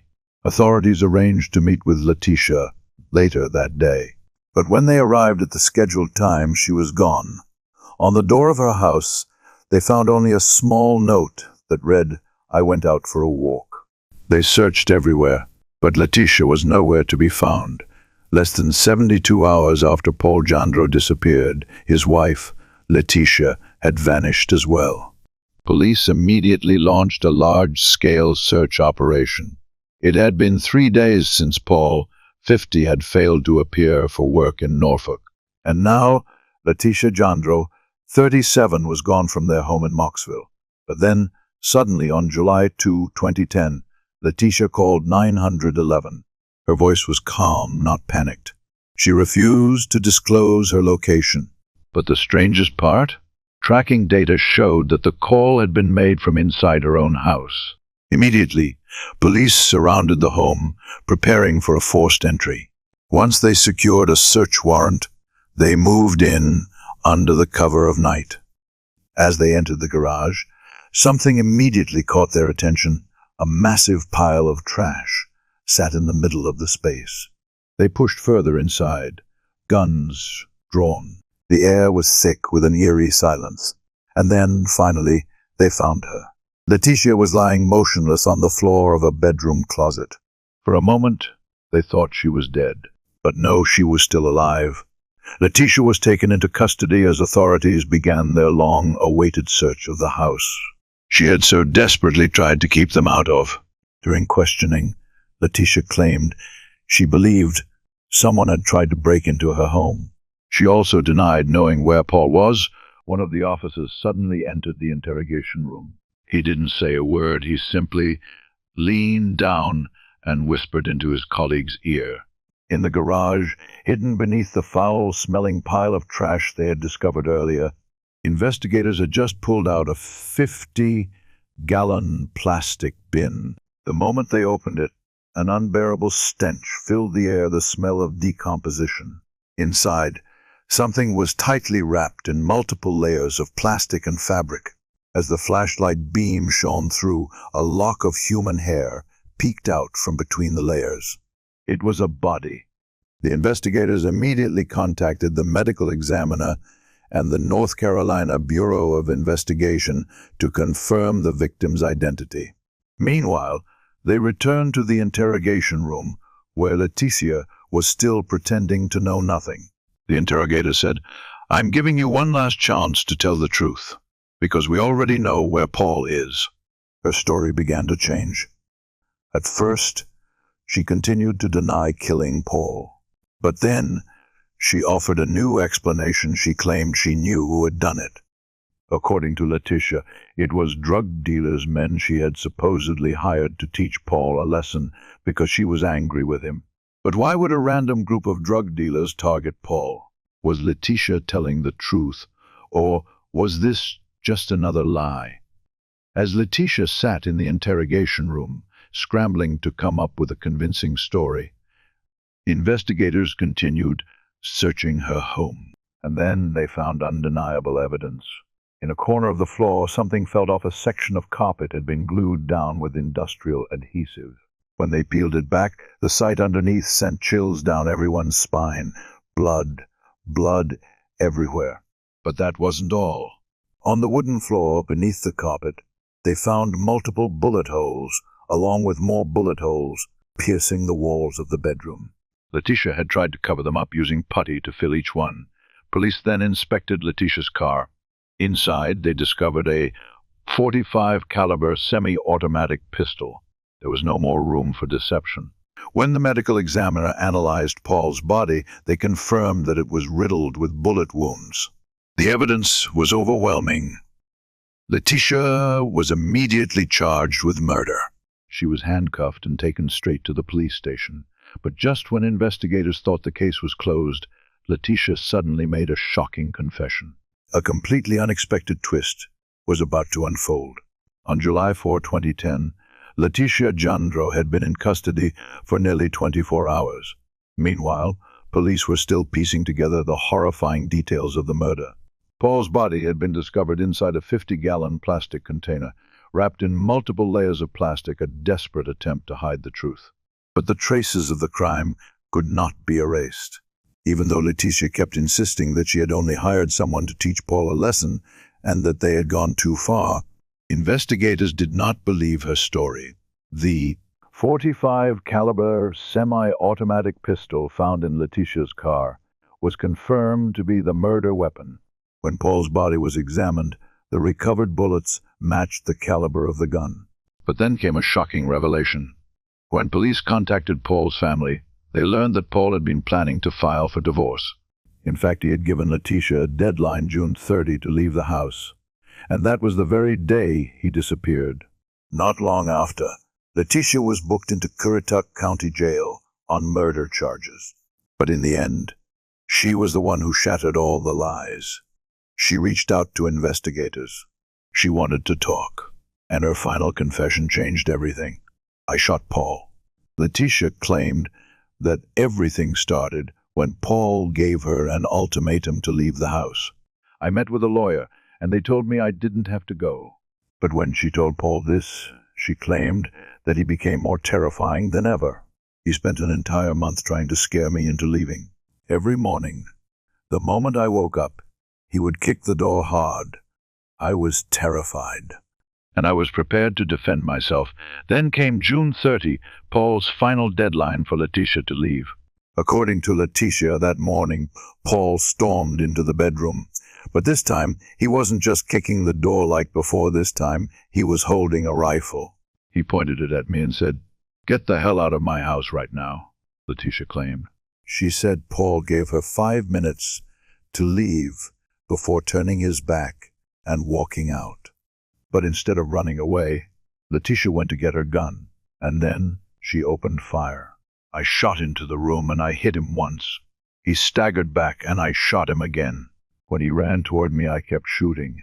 He tried to grab the gun from me, but I just kept shooting. The shooting only stopped when Paul collapsed. Afterward, Letitia panicked. She spent 3 days trying to hide his body, deny everything, and even fabricate a story about drug dealers teaching Paul a lesson. But the evidence police found told a different story. In September 2012, the trial of Letitia Jandro officially began. The prosecution completely rejected her claims of self-defense. Paul's death was not self-defense. We believe Letitia ambushed him. She did not want a divorce, and so she killed Paul out of her need for control. Letitia's defense collapsed under the weight of undeniable evidence. Bullet holes in the floor and bedroom walls, proof that she fired repeatedly without hesitation. The .45 caliber handgun found in her car, which matched the bullets recovered from Paul's body. Her efforts to cover up the crime, cleaning up blood, wrapping the body in plastic, and lying to the police. The prosecutor emphasized Paul never had a chance to fight back. This was not self-defense. This was a deliberate murder. On September 28, 2012, the North Carolina courtroom was packed. All Jandro's family, friends, and colleagues were all there, holding their breath as they waited for the verdict. After months of legal battles, Letitia Jandro's fate now rested in the hands of the jury. Authorities believed they had an airtight case. Backed by overwhelming evidence, Paul's body was found inside Letitia's home, wrapped in multiple layers of plastic and stuffed inside a 50-gallon tote. The bullet holes in the floor and walls suggested a premeditated murder. The .45 caliber gun recovered from Letitia's car matched the bullets in Paul's body. Letitia's shifting stories, first denying everything, then finally admitting she had shot her husband. The prosecution firmly rejected Letitia's self-defense claim, stating this was not self-defense. This was a cold, calculated murder. The jury took only 1 hour and 40 minutes to reach a verdict. What does that number say? A trial that lasted for months, yet the jury needed less than 2 hours to come to a unanimous decision. There was no doubt in their minds. And then the verdict was announced. Leticia Jandro, guilty of first-degree murder. The judge wasted no time in delivering the sentence. Life in prison, without the possibility of parole. Under the blazing fire in the dead of night, Melissa and Gary Cole's home was reduced to ashes. As firefighters rushed to the scene, they weren't just battling fierce flames, they were facing a chilling mystery. Was this a tragic accident, or a crime concealed beneath the fire's fury? For 11 years, Gary had promised Melissa a better life, a refuge from the wounds of her past. But was their marriage truly a safe harbor, or were there cracks beneath the surface, waiting to shatter? As the embers cooled, only one question remained. What really ignited the destruction, a faulty heater or a deadly secret? Under the silent night sky of McNairy County, Tennessee, on November 3, 2009, a 911 call pierced the calm at 1:00 a.m., shattering the peace of the neighborhood. A panicked neighbor reported a fire at the home of Gary and Melissa Cole. "We woke up to the smell of smoke," the caller said. "My husband stepped out onto the back porch and saw their house engulfed in flames." Firefighters raced to the scene, red lights flashing against the billowing smoke.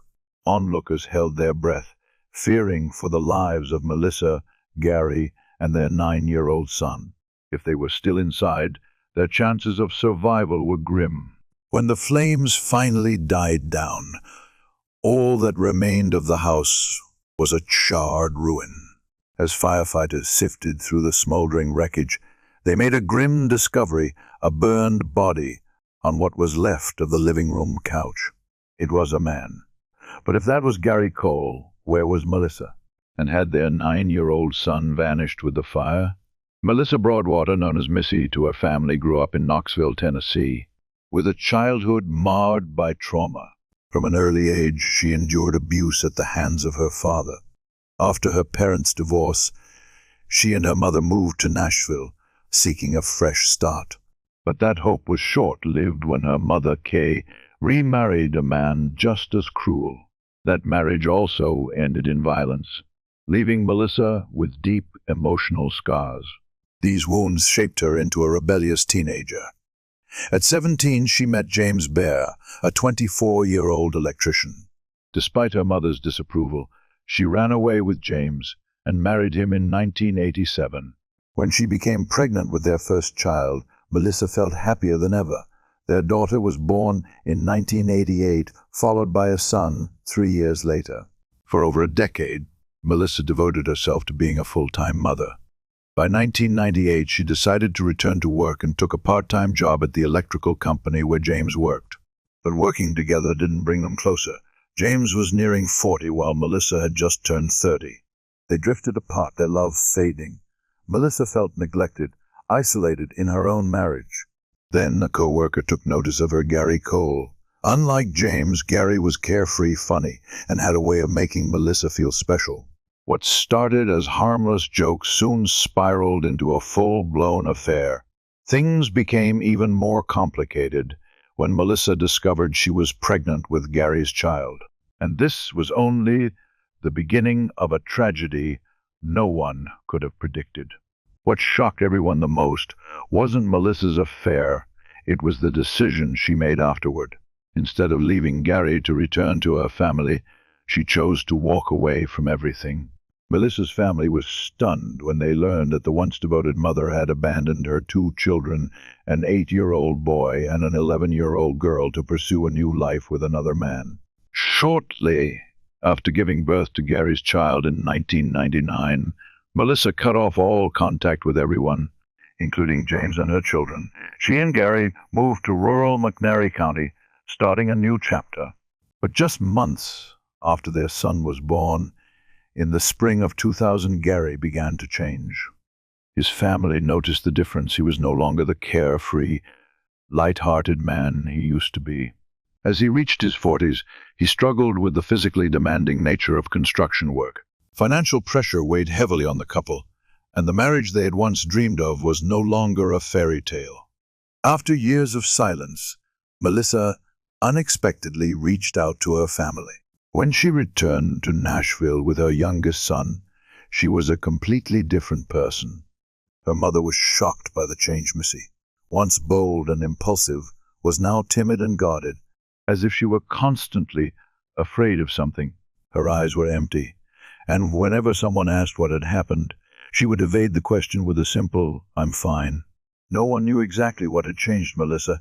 Back at the burned house, as the sheriff's department began searching for her and her son, a terrifying truth started to emerge.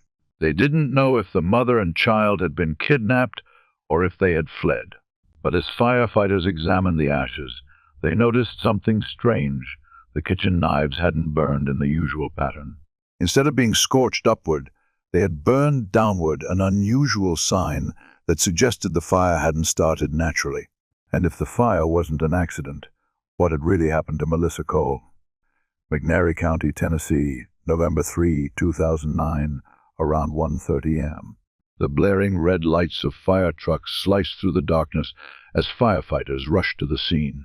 Melissa and Gary Cole's house was engulfed in flames, the inferno raging too fiercely for any hope of survival. As the fire was finally brought under control, the firefighters began searching through the wreckage. A small crowd of friends and family gathered outside, anxiously waiting for news. Then, a devastating discovery: a charred body, seemingly that of an adult male, possibly Gary Cole. But Melissa and her son were nowhere to be found. People desperately tried calling Melissa's phone, but there was no answer. Meanwhile, authorities carefully collected what remained of the body, placing it in a black bag and sending it off for forensic examination. The remains were so badly burned that identification was nearly impossible. But the biggest question now was, where were Melissa and her son? Once the body was removed, the scene was turned over to the arson investigation team from the McNairy County Fire Marshal's office. Their job was difficult, dangerous, and time-consuming. A trained arson detection dog was also brought in to assist. But before the investigation could even begin, one of the experts noticed something crucial. With their experienced eye, they spotted an anomaly in the kitchen. The burn patterns didn't rise as they normally would. Instead, the fire had spread downward onto the floor, suggesting that a flammable liquid had been poured before the fire was set. Whether it was kerosene, gasoline, or some other accelerant, one thing was certain: this fire was no accident. The flames had started in the kitchen, but who had set them? And more importantly, where were Melissa and her son? While the arson investigation team continued working at the scene, the family was desperately trying to contact Melissa. Every call went unanswered until a few hours later, when Gary's brother checked his voicemail and discovered a message from her. "Has anyone seen Gary?" Melissa's voice in the message showed no sign that she was aware of what had happened. She didn't mention the fire, nor did she sound panicked or distraught. It was as if she had no idea about the tragedy that had occurred. Gary's brother immediately called her back, and this time Melissa answered. When he told her that their house had burned down and that Gary had died in the fire, she seemed shocked. He urged her to contact the sheriff immediately. That afternoon, Melissa arrived at the investigation office. Just hours after being informed that her husband had died in a devastating fire, she appeared dazed, but something seemed off. She told the police that Gary wasn't even supposed to be home at the time. According to Melissa, her husband had left town for a job interview in Memphis and had told her he would be gone for 2 to 3 days. She also explained that she had taken their son to Nashville to visit family, which was where she was when she received the call from Gary's brother. But if Gary was in Memphis, how could he have died in a fire at their home? When investigators spoke with Gary's family, they were equally confused. Melissa insisted. "Gary never goes anywhere without telling me first, and he certainly wouldn't leave town without informing his mother." So, had Gary actually left, or was he hiding something? And if he wasn't the one who started the fire, then who did? At the West Tennessee Regional Forensic Center, the autopsy results confirmed that the body recovered from the ashes was indeed Gary Cole. But what shocked investigators even more was the cause of death. Gary had not died in the fire. He had been shot. A single 9mm bullet was found lodged in the back of his head, a fatal execution-style shot. Police quickly ruled out the possibility of suicide. Someone had stood behind Gary and pulled the trigger. By the afternoon of November 4, more than 24 hours after the devastating fire, dental records finally confirmed the victim's identity. But now, this case was no longer just about a tragic house fire. It was murder. The fire had destroyed nearly the entire crime scene, making it difficult for investigators to find clues. But one thing was clear: Melissa and her son were not present when the fire broke out. This immediately put them at the top of the list of people to investigate. Gary's family told police that the couple had been struggling financially. Their debts had been piling up for the past 3 years, and the situation had only gotten worse. However, one surprising detail made investigators hesitate to suspect Melissa. If Melissa truly wanted to be free of Gary, she didn't need to kill him. On August 10, just 3 months before the murder, Gary had filed for divorce. If Melissa wanted out of the marriage, all she had to do was wait. So why was Gary murdered? And more importantly, who pulled the trigger? Just like when she left her first husband, Melissa seemed ready to walk away from her son with Gary.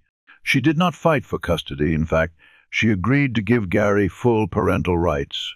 What was even more unusual was how peaceful their separation appeared to be. Melissa continued living in the house, sleeping in the back bedroom, while the divorce process was being finalized. But then something changed. Melissa began regretting giving up custody. That's when McNairy County authorities started asking more questions, especially about the timing of the divorce. November 5. The McNairy County Sheriff summoned Melissa for further questioning, this time asking her to bring her son with her. At the station, investigators separated the two, placing them in separate interrogation rooms. While Melissa waited, detectives focused on questioning her 9-year-old son. And then something unexpected happened. His story was completely different from his mother's. Contrary to what Melissa had told police, her son confirmed that his father was home that night. He also clearly remembered the night before the fire. On Sunday night, I was sleeping when I suddenly heard a loud bang. I woke up and ran out to see what had happened. Mom was standing there. I asked her what the noise was. She said she was wrapping Christmas presents and had accidentally dropped something. The police immediately knew this was a lie. Then, the boy continued, after that, I went back to bed. When I woke up the next morning, I saw Dad lying on the couch, completely covered by a blanket. I asked Mom what was wrong with him, and she said he was sick and told me not to touch him. Then she took me out for the whole day shopping. Mom told me to stay in the car while she bought things like a mop and cleaning supplies. The boy did not fully understand what had happened.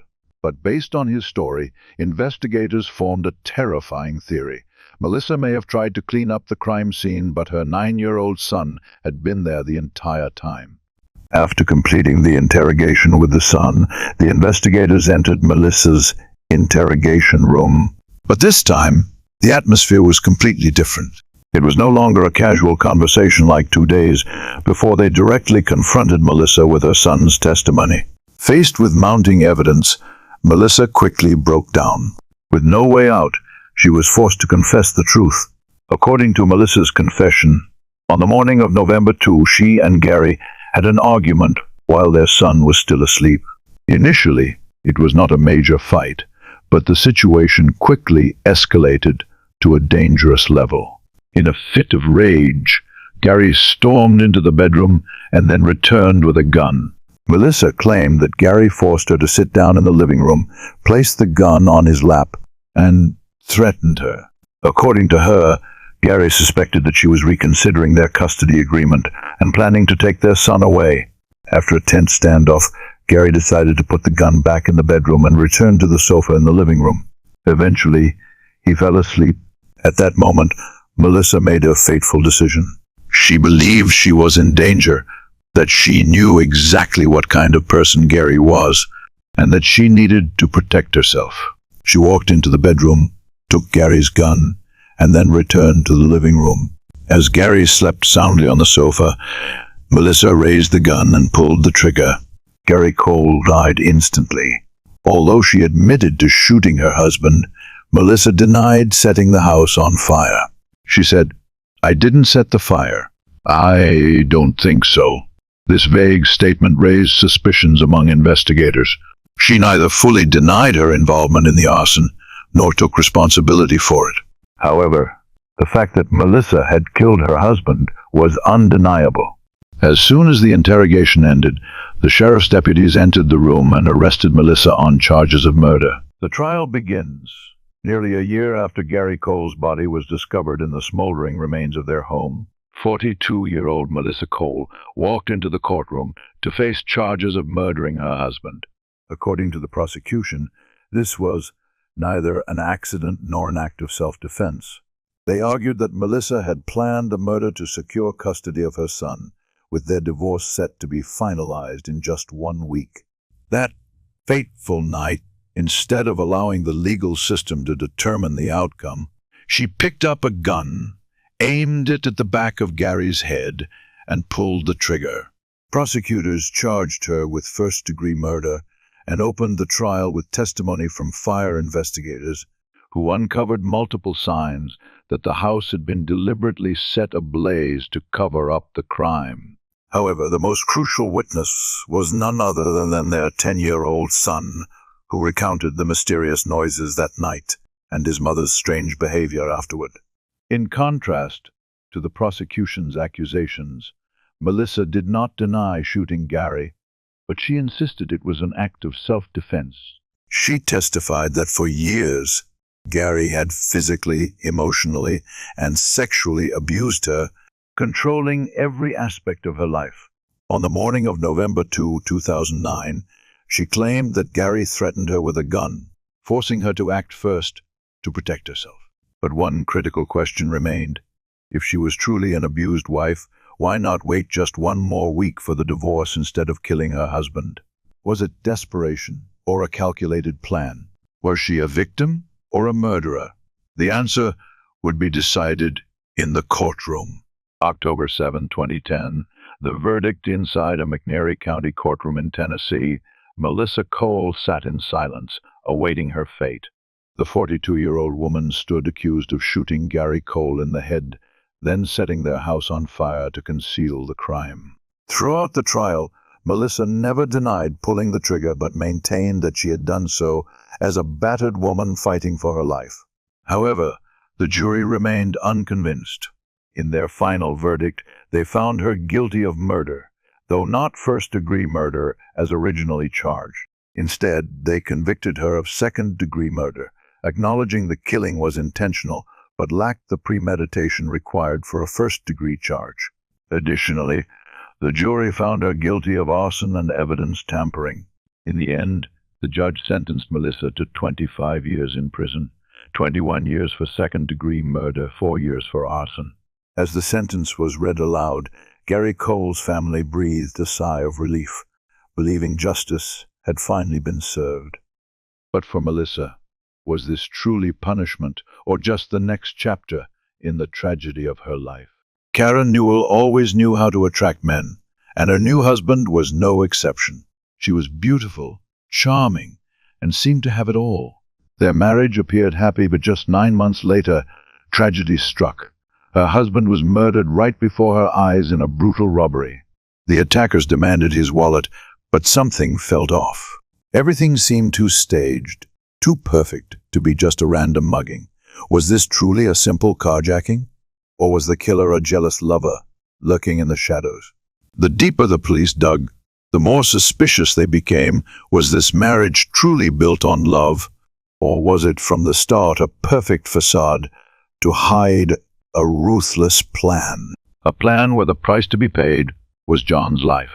Orange County, Florida, late night, February 20, 1994.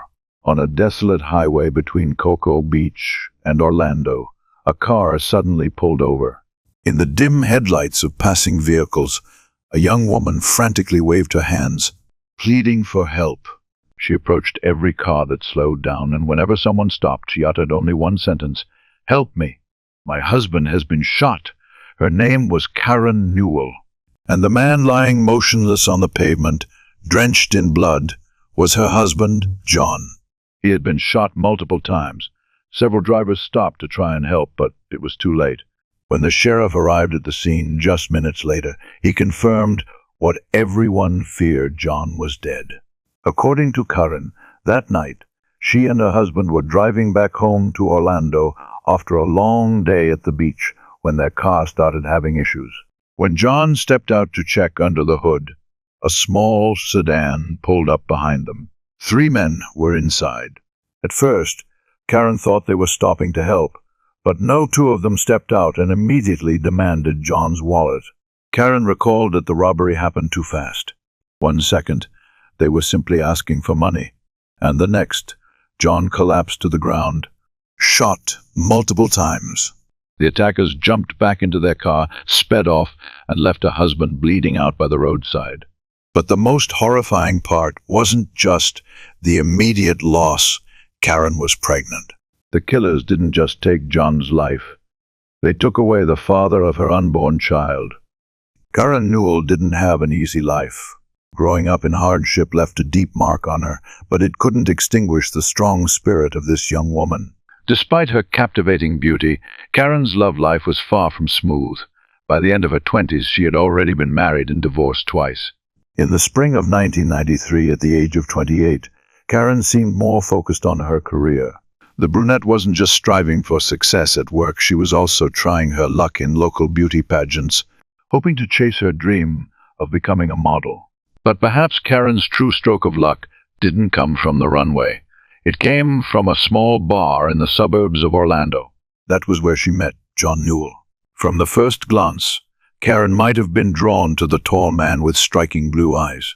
But John wasn't just handsome, he was a master mechanic with a good salary, 2 cars of his own, and a decent amount of savings. That night, John took Karen home, but their connection wasn't just a fleeting romance. He was captivated by her beauty, charm, and perhaps something mysterious that set her apart. As for Karen, she too was swept up in the whirlwind romance with John. Before long, their relationship became more serious than ever.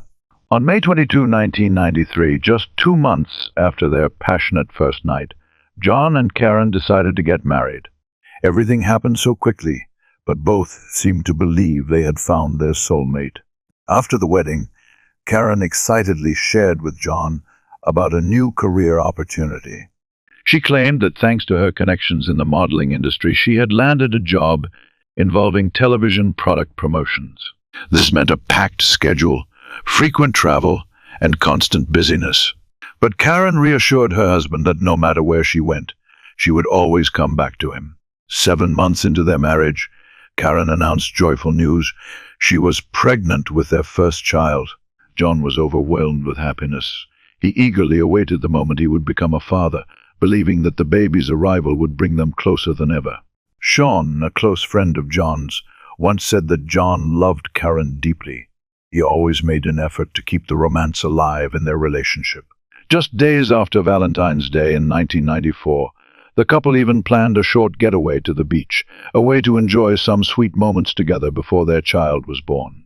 But no one could have predicted that this would be one of their last moments together. On Sunday morning, February 20, John and Karen packed their bags, got in their car, and drove an hour east to the beach. They spent the entire day enjoying the fresh ocean breeze before heading back to Orlando in the evening.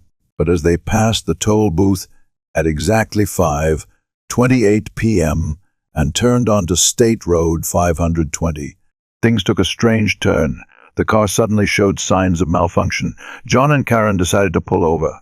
John stepped out to check, but within seconds, a horrifying event unfolded. Late Sunday night, February 20, 1994, in Orange County, Florida, a brutal murder occurred on a desolate highway outside Orlando. The victim was John Newell, 29, husband of Karen Newell. By the time police arrived at the scene, John was already dead. His distraught wife, Karen, recounted to detectives that their car had broken down, and just as John stepped out to inspect it, a strange vehicle suddenly pulled up beside them. 3 men got out demanding John's wallet, but in the blink of an eye, according to Karen, one of them pulled out a gun and fired multiple shots at her husband. Despite being in shock, Karen was able to provide police with crucial details. She described the attackers' appearances, their car, and even remembered part of the license plate, along with a distinctive bad boy sticker on the rear window. Police immediately issued an urgent alert and launched a manhunt for the killers. Based on the .22 caliber shell casings found at the scene, investigators determined that the 3 suspects were armed and extremely dangerous. However, one odd detail stood out: the assailants had fled so quickly that they left behind John's wallet, the very thing they had demanded in the first place. That night, law enforcement focused on tracking down the car with the bad boy sticker while also heading to the hospital to continue questioning Karen. She was still distraught but lucid enough to answer their questions. A complex case was beginning to unravel. According to Karen's statement, she and John had spent a joyful day at the beach, where they were later joined by a friend named P.J. Giffen. P.J. was not just a friend, but also Karen's assistant, helping her with film production work. After a long day in the sun and waves, the 3 of them left Karen and John in one car, while P.J. drove separately. On the way back to Orlando, Karen claimed she had been following P.J.'s car, but lost sight of him after passing a toll booth. It was then that her car started malfunctioning, with the steering wheel shaking abnormally. John, a skilled mechanic, told Karen to pull over so he could take a look. Karen stated that they both got out of the car. She walked around to check the wheels, while John inspected under the hood. At that moment, another car suddenly approached from behind. Karen, who was crouched near the front of their vehicle, didn't see everything clearly. Then, gunshots rang out. In the chaos, Karen took cover near the front of the car, confused and terrified by what was happening. She initially thought it was just a robbery, but what she couldn't understand was why the attackers murdered John and then left without taking his wallet. Instead of immediately suspecting the grieving widow of lying, investigators chose to explore other possible leads. Instead of rushing to accuse the newly widowed Karen of lying, investigators decided to broaden their investigation. A police report revealed that not long before John was murdered, there had been an attempted break-in at the Newells' home. Around 9 p.m. that night, as darkness settled outside, Karen heard strange noises coming from the backyard. She immediately alerted John, but as he stepped outside to check, he was suddenly ambushed by 2 masked men wielding baseball bats. They brutally attacked him, leaving him in a terrible state. Fortunately, a neighbor heard the commotion and turned on their lights, scaring off the assailants. Karen quickly called 911. Though John was not seriously injured, he was unable to provide any useful information beyond the fact that someone had apparently tried to break into their home. At the time, the incident was dismissed as a failed burglary. However, when John was murdered just a few months later, the break-in took on a far more sinister implication. Investigators began interviewing John's friends and family, but no one could point to any known enemies. John was known as a kind-hearted man, always willing to help others. Yet a surprising detail emerged recently. John had taken in a new roommate, none other than Peter P.J. Giffen, Karen's assistant. What raised eyebrows even more was that P.J. had moved in right after the break-in, and according to accounts, it was Karen who had suggested it. "Why don't we let my young assistant move in? He's such a nice guy." John, trusting and easygoing, agreed without hesitation. But now, police began asking a critical question. Was there something suspicious between Karen and P.J.? Was their relationship more than what they let on? And if so, was John's death really a random robbery, or was there a deeper, more calculated crime at play? By late February 1994, a week had passed since Karen Newell had witnessed her husband's murder on a deserted stretch of highway outside Orlando, Florida. She claimed that the robbers had suddenly jumped out of their car, confronted John, and demanded his wallet. However, Investigators from the Orange County Sheriff's Office were growing increasingly skeptical of her story. They began questioning the relationship between Karen and Peter P.J. Giffen. Were they really just friends? And was the child Karen was carrying truly John's? Shortly after the murder, police summoned P.J. for questioning. He partially corroborated Karen's story about the three of them spending the day at the beach. P.J. claimed that he had consumed 12 cans of daiquiri, smoked marijuana, and then driven home ahead of Karen and John. But when investigators traveled to P.J.'s hometown of Port St. Lucie and started digging, his story began to unravel. Contrary to Karen's claims, P.J. was not her production assistant. In reality, he was nearly jobless, a high school dropout, drifting aimlessly through life. John's friends had long suspected that P.J. and Karen were involved in something more than just friendship. But what shocked investigators even more was how their relationship had actually begun. In the summer of 1993 on Florida's Turnpike, P.J. happened to spot Karen driving alone with a pair of handcuffs in her car. Jokingly, he told her to cuff him. But instead of laughing it off, Karen gave him a sly smile and began flirting with the teenager. Before long, the two had plunged into a secret affair. But while Karen may have seen P.J. as nothing more than a reckless fling, P.J. believed it was true love. He even told friends that he was married to Karen, an absurd claim, but one that revealed much about his mindset. What intrigued police most was P.J.'s potential motive. If Karen was pregnant with his child, then John was the only obstacle standing in their way. And if that were true, P.J. had every reason to want John gone for good. Although confirming the affair between Karen and P.J. provided a clear motive, investigators still needed concrete evidence to link them to the murder. Specifically, they needed to locate the murder weapon, a .22 caliber gun, based on shell casings found at the scene. Over the following days, police questioned the couple's friends, but a shocking revelation came when they spoke with one of Karen's ex-husbands. They discovered something even more suspicious. P.J. wasn't the only man Karen had been involved with. She had remained in contact with her ex-husband and had even borrowed a gun from him. At the time, her request seemed reasonable to the former spouse, especially given that John had recently survived a brutal baseball bat attack. But the most incriminating detail? The gun Karen borrowed was a .22 caliber, the exact same type as the murder weapon. A simple ballistics test could confirm if this was the gun used in the killing. However, when police asked Karen's ex to turn over the firearm, they hit a roadblock. Karen had never returned it. Now investigators were certain she was involved in the crime. But rather than rushing to arrest her, they needed ironclad evidence that would hold up in court.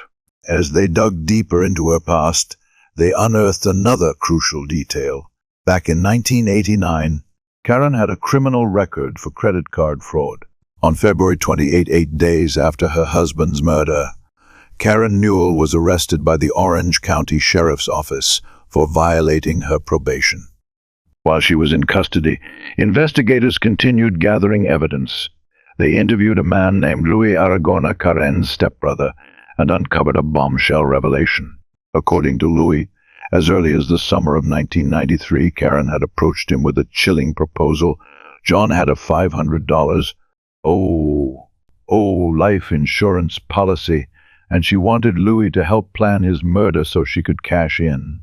Louis refused to take part in the shooting, but he revealed something even more disturbing. Karen had already attempted to kill John in November 1993 with P.J. Giffen as her accomplice. Their plan was to murder John in his own home. However, when P.J. attacked, John cried out in pain, prompting neighbors to turn on their lights and look outside. Fearing exposure, P.J. panicked and fled. Karen didn't give up. Just days after the failed attack, she again reached out to Louis, urging him to help her carry out the plan. Once again, he refused. But P.J., he didn't. This revelation marked a major breakthrough in the investigation. If Louis's account was true, it proved that Karen and P.J. had conspired to kill John long before the supposed random robbery took place. By late March 1994, the case had reached a turning point. Acting on a search warrant, police discovered a safe in John's home, registered in Karen's name. Inside, they found a trove of financial documents, including all of John's life insurance policies. The most shocking find, a $500,000 life insurance policy with Karen as the sole beneficiary. Not only that, but investigators uncovered a damning fact. In the week following John's death, Karen had already begun withdrawing money from the insurance payouts. She showed no signs of grief. Instead, she had swiftly contacted the insurance companies, demanding the money. The evidence was undeniable. This was no random robbery. It was a carefully orchestrated murder for money scheme. On March 28, 1994, less than a month after P.J. Giffen's arrest, both Karen and her teenage lover were officially charged with the murder of John Newell. In the trial of Karen Newell, prosecutors painted a picture of a cunning woman who had planned her husband's murder from the very beginning of their relationship. They argued that Karen had set her sights on John Newell as early as March 1993, not for love, but for his life insurance money. Just weeks after their wedding in May 1993, she secured the first $250,000 policy, then continued adding more over their 9-month marriage. This ensured that when John died, Karen would become rich. But she needed someone else to pull the trigger, and Peter P.J. Giffen was the perfect pawn. According to prosecutors, Karen used her charm to manipulate P.J., a naive young man, turning him into a killer. She promised love, used sex as a weapon, and even lied about being pregnant with his child to deepen his involvement in the plot. But that lie unraveled the night John was killed. When Karen was taken to the hospital, doctors ran a pregnancy test. It was negative. Even more damning, her medical records revealed that she had previously undergone tubal ligation, making pregnancy impossible. With this mountain of evidence, prosecutors were convinced that Karen was not just guilty of murder, she was a cold-blooded mastermind willing to do anything to get what she wanted. They sought the death penalty. The final piece of evidence came from P.J. Giffen's own testimony. Facing the possibility of a death sentence, he broke his silence in the interrogation room. He confessed everything: the affair, the murder plot, and how Karen had manipulated him into carrying it out. According to P.J., after their failed attempt to kill John with a baseball bat in November 1993, Karen immediately devised a new plan. On February 20, 1994, she, John, and P.J. spent the day at the beach, enjoying themselves as if nothing was wrong.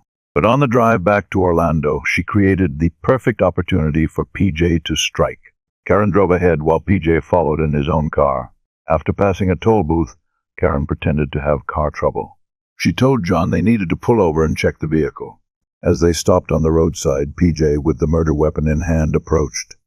Without hesitation, he aimed the gun at John's head and said, "Consider this a divorce." Then he pulled the trigger. John collapsed, but P.J. didn't stop. He fired 3 more shots into John's chest, ensuring he was dead. P.J.'s confession not only sealed Karen's fate, but also led investigators to the most critical piece of physical evidence: the murder weapon. He revealed that after the killing, he had tossed the gun into a lake a few miles from the crime scene. When police searched the designated area, they found the weapon. Ballistics tests confirmed it was the gun that fired the fatal bullets. But the most damning evidence? The gun's serial number matched the firearm Karen had borrowed from her ex-husband before the attack. This directly linked her to the murder weapon, proving she had orchestrated every detail of her deadly plan. With P.J.'s testimony, the recovered gun, and a clear financial motive, prosecutors had everything they needed to charge Karen with first-degree murder. Karen Newell's case was no longer a mystery. She had not only manipulated a teenager into killing for her, but had also calculated every move to ensure her plan's success. But would she receive the death penalty as prosecutors hoped? That decision lay in the hands of the jury. Facing overwhelming evidence, Karen Newell had no choice but to take a plea deal to avoid execution. The agreement between her defense and prosecutors spared her from the death sentence, but sentenced her to life in prison without the possibility of parole. As for P.J. Giffen, despite being the one who pulled the trigger, his cooperation with authorities earned him a reduced charge of second-degree murder. He was sentenced to 24 years in prison, a price for being manipulated into Karen's deadly scheme. The case closed with both conspirators behind bars, but the tragedy remained. A man lost his life, all because of greed and the betrayal of a wife he had trusted.